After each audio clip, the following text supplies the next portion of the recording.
আবু হুরায়রা রাদিয়াল্লাহু তাআলা আনহু হতে বর্ণিত।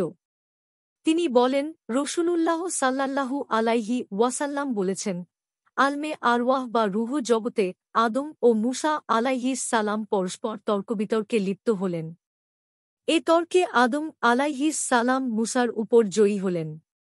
মূসা আলাইহিস সালাম বললেন, আপনি তো সে আদম, যাকে আল্লাহ বিনা পিতামাতায় তাঁর নিজ হাতে সৃষ্টি করেছেন এবং আপনার মধ্যে তাঁর রূহ ফুঁকে দিয়েছেন।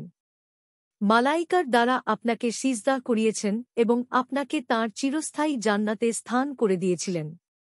অতঃপর আপনি আপনার স্বীয় ত্রুটির কারণে মানবজাতিকে জমিনে নামিয়ে দিয়েছেন।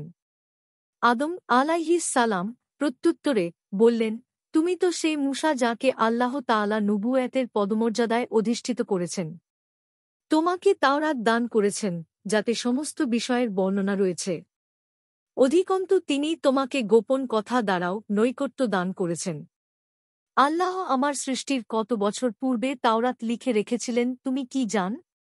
মূসা আলাইহিস সালাম বললেন, ৪০ বছর পূর্বে।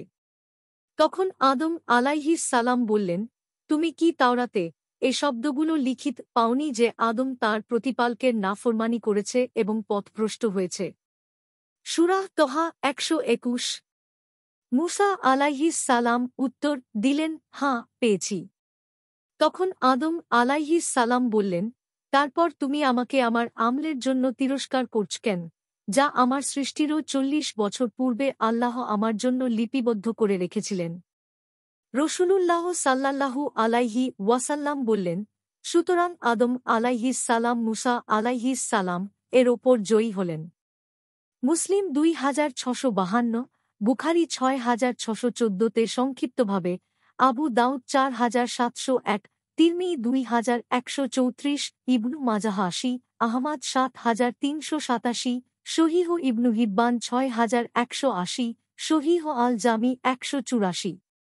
মিশকাতুল মাসাবিহ ৮১। হাদিসটির মান সহীহ।